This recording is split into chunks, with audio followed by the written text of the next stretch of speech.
اللہ نے ایک اور جہان بنایا ہے اور اس جہان پر مسلمانوں کا ایمان ہے۔ ایک اور جہان ہے جہاں ایک ہمیشہ کی اللہ کی رضا کی شکل ہے، وہ جنت ہے، اور اللہ کی ناراضگی کی ایک صورت ہے جسے جہنم کہتے ہیں۔ جب اللہ نے ان دونوں مخلوقوں کو بنایا، دونوں جگہوں کو بنایا، تو رسول کریم صلی اللہ علیہ وسلم سے فرمایا جاؤ ذرا جنت تو دیکھ کے آؤ۔ اور جب جبرائیل امین سے کہا جنت دیکھ کے آؤ، جبرائیل امین سے کہا جنت دیکھی، سبحان اللہ، بس اتنا کافی ہے کہ تمہاری آنکھیں ٹھنڈی ہو جائیں گی۔ اللہ نے وہ کچھ رکھا ہے اس میں کہ تمہاری آنکھیں ٹھنڈی ہو جائیں گی۔ فلا تعلم نفس ما اخفی لهم من قرۃ اعین، آنکھیں ٹھنڈی ہو جائیں گی۔ اور مختصر یہ ہے کہ بس تم کیا چاہ سکتے ہو، تم کیا خواہش کر سکتے ہو، بس تمہاری وہ ہر چاہت اور خواہش وہاں پوری ہوگی۔ تم تصور کے دنیا میں جاؤ اور سوچو کہ تم یوں چاہو گے تو اللہ یوں بھی کر دیں گے، یوں بھی کر دیں گے۔ وَلَكُمْ فِيهَا مَا تَشْتَهِي أَنفُسُكُمْ، بس تمہاری وہاں چاہت پوری ہوگی۔ یہ اللہ کی طرف سے پیغام ہے کہ بس تمہاری وہاں ہر چاہت پوری ہوگی۔ تو جب جنت دیکھی تو جبرائیل امین کہنے لگے اے اللہ، کوئی اس کا تذکرہ سنے اور اس میں جائے بغیر بھی رہ جائے، ایسا بھی ہو سکتا ہے، اس کے تذکرے سنے اور یہاں کی زندگی اور یہاں کا مزہ، کوئی اس کے بارے میں سنے اور پھر یہاں سے رہے بغیر بھی رہ جائے گا۔ تھوڑی دیر کے بعد اللہ نے جبرائیل امین سے کہا اب جا کے دیکھو۔ جب دوبارہ دیکھا تو اب اللہ نے اس سے کچھ ناگواریوں کے پردے کے پیچھے چھپا دیا کہ اس تک پہنچنے کے لیے کچھ ناگواریاں برداشت کرنی پڑیں گی۔ کہیں خواہشات ٹوٹیں گی، کہیں جذبات ٹوٹیں گے، کہیں حلال پہ اتفاق کرنا پڑے گا، کہیں اپنی خواہش سے دستبردار ہونا پڑے گا، کہیں نفس کو قابو کرنا پڑے گا، کہیں اپنوں اور بیگانوں سے تکلیفیں اٹھانی پڑیں گی، کہیں آزمائش کی گھاٹیوں سے گزرنا پڑے گا۔ حجبت الجنت بالمکارہ، اللہ نے اسے کچھ ناگواریوں کے پردے کے پیچھے چھپا دیا۔ کچھ ناگواریاں اس راستے میں آئیں گی۔ جبرائیل امین نے کہا اے اللہ، اب تو بہت سارے لوگ اس سے محروم ہو جائیں گے، اب تو بہت سارے لوگ اس سے محروم ہو جائیں گے۔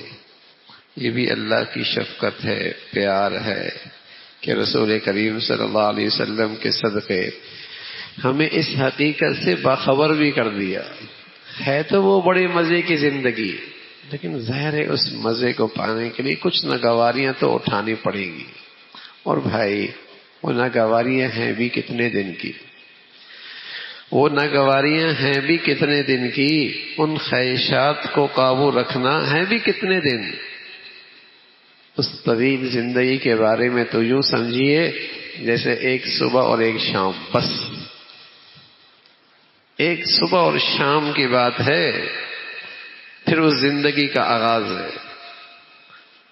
تو ایک صبح اور شام تو اپنے آپ کو آدمی قابو میں کر سکتا ہے نا، کأنها عشیۃ او ضحاها، ایک صبح یا شام۔ اس طویل زندگی کے مقابلے میں قرآن اس دنیا کی حقیقت صرف اتنی ہی بتاتا ہے۔ تو یہ بھی اللہ کے نبی، اللہ کی شفقت اور پیار ہے کہ اپنے حبیب کے صدقے ہمیں اس حقیقت سے آگاہ بھی فرما دیا ہے۔ تو وہ زندگی پھر جہنم دکھائی، اس کے ہولناک مناظر، اور وہاں جو اللہ کا قہر اور جلال کا منظر ہے، اور وہاں جو لرزہ خیز ہولناک احوال ہیں، یعنی اتنا کافی ہے کہ زخموں کی پیپ ان جہنمیوں کی غذا ہوگی، ان جہنمیوں کی غذا ہوگی۔ پانی اس قدر شدید گرم ہوگا کہ آنتیں باہر آ جائیں گی، کالمہل یغلی فی البطون کغلی الحمیم خذوہ فاعتلوہ الی سواء الجحیم. یہ تھوڑا سا منظر ہے، جیسے نیچے کا گندھا تیل ہوتا ہے اور اس کی گرمی اور شدت، اس کی گرمائش انتہا درجے کی، لیکن اس کی پیاس کی شدت اتنی ہوگی کہ اسے پینے پر بھی مجبور ہوگا. زقوم کے درخت جو کانٹے دار ہوگا وہ کھائے گا، نہ آگے نکل سکے گا نہ باہر نکال سکے گا. طعام الاسیم، نافرمانوں کی یہ غذا ہوگی، پیے گا. اچھا یہ کوئی ایسی بات نہیں، قرآن ان حقائق کا تذکرہ کر رہا ہے. تو یہ ایک ہولناک احوال ہوں گے. جبرائیل امین کہنے لگے اے اللہ، کوئی اس کے تذکرہ سنے تو اس سے حفاظت کی وہ شکلیں کیوں نہ بنائے اور اس سے بچنے کے جتن کیوں نہ کرے اور اس سے یہ محفوظ کیوں نہ ہو پائے. خود بچوں کو، بچیوں کو، خود سب کو کیوں محفوظ نہیں کرے گا؟ ایسے ہولناک احوال ہیں. اللہ نے تھوڑی دیر کے بعد جبرائیل امین کو بھیجا کہ اب دیکھو. اب جب دیکھا نا تو وحجبت النار بالشہوات، جہنم کو اللہ نے مزوں کے پردے کے پیچھے چھپا دیا. مزوں کے پردے کے پیچھے خواہشات کی لذت، نفس کی لذت، اس کے پردے کے پیچھے چھپا دیا. وحجبت النار بالشہوات، اس کے پیچھے. تو جبرائیل امین نے کہا اے اللہ، اب تو اس گڑھے میں بہت لوگ گریں گے، بہت لوگ گریں گے. نفس پرستی کی زندگی، خواہش پرستی کی زندگی، کہ اگر دنیا میں ساری زندگی کے جو انداز ہے نا، مغربی زندگی کا انداز، مشرقی زندگی کا انداز، ہاں، اگر ان سب کو دو خانوں میں تقسیم کر دیں تو دنیا میں دو ہی قسم کے لوگ زندگی گزار رہے ہیں. ایک خدا پرستی کی زندگی اور ایک نفس پرستی کی زندگی. ایک تو وہ خوش نصیب لوگ ہیں جو ہر حال میں خدا پرستی پہ چلنا چاہتے ہیں، خدا کی چاہت پہ پورا اترنا چاہتے ہیں، ہر حال میں خدا کی چاہت کو پورا کرنا چاہتے ہیں. اور ایک طبقہ ایسا ہے جو ہر حال میں اپنی نفس کی ماننا چاہتا ہے. تو دنیا میں دو ہی قسم کی زندگی ہیں، ایک خدا پرستی کی زندگی اور ایک نفس پرستی کی زندگی. اور دنیا کا آج سب سے بڑا مذہب ہے، دنیا میں سب سے بڑا مذہب من چاہی زندگی. جو میری طبیعت میں آئے گا وہ کروں گا، بس اس میں کوئی میرے لیے رکاوٹ نہ بنے، نہ خدا، نہ رسول، نہ باپ، نہ ماں، نہ بڑا، نہ کوئی، نہ جو میری من میں آئے گا وہ میں نے کرنا ہے. تو دنیا میں یہ دو زندگی ہے خدا پرستی کی زندگی ہے. کچھ بھی ہو جائے میں نے تو اپنی اللہ کی چاہت پوری کرنی ہے. اور کچھ وہ ہے کہ ہر حال میں اپنی من کی ماننی ہے، نفس کی ماننی ہے، خواہشات کی ماننی ہے.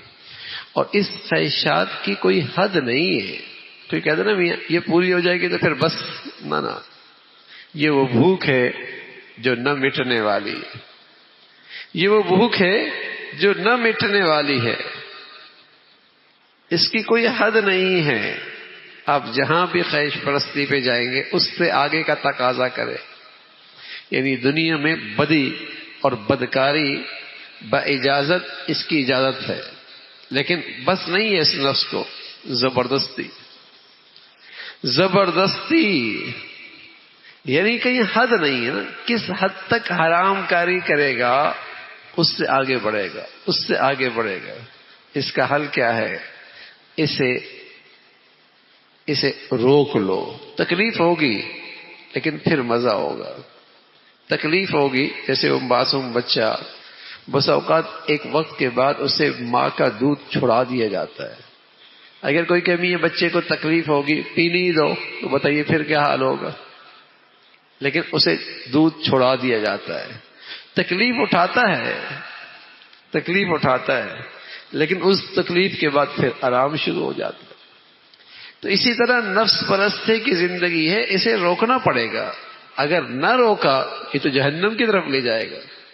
تو رسول کریم صلی اللہ علیہ وسلم نے فرمایا وہ احوال کوئی معمولی نہیں ہے.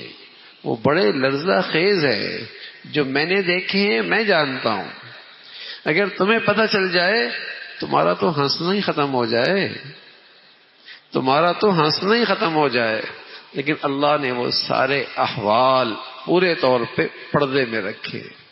اللہ کے حبیب صلی اللہ علیہ وسلم کے صدقے کچھ آگاہی فرما دی ہے تاکہ اس سے حفاظت رہے اور تاکہ جنت کی طرف جانا آسان ہو. اس لیے رسول کریم صلی اللہ علیہ وسلم ایک دعا سکھا گئے اور دعا سکھائی، اللہم انا نسألک من خشیتک ما تحول به بیننا و بین معاصی. اللہ اپنا اتنا ڈر دے دے، اپنا اتنا ڈر دے دے مجھے، اپنا ہمیں اتنا ڈر دے دے جو میرے اور تیری نافرمانی میں رکاوٹ بن جائے. تیرا خوف اتنا پیدا ہو جائے نا کہ میں گناہ کی طرف میرا قدم نہ اٹھے، تیری نافرمانی کی طرف میرا قدم نہ، اتنا خوف مجھے دے دے. اللہم انا امت کو آپ نے یہ دعا سکھائی ہے، اپنی امت کو یہ دعا سکھائی ہے. اللہم انا نسألک من خشیتک ما تحول به بیننا و بین معاصی. اللہ اتنا خوف دے دے، اپنا اتنا ڈر میرے دل میں پیدا کر دے کہ یہ آڑ بن جائے، رکاوٹ بن جائے تیری نافرمانی سے، تیری نافرمانی سے. جہاں میں نفس کی طرف چلوں، قدم اٹھاؤں، برائی کی طرف آگے بڑھوں، تیرا خوف میرے لیے رکاوٹ بن جائے.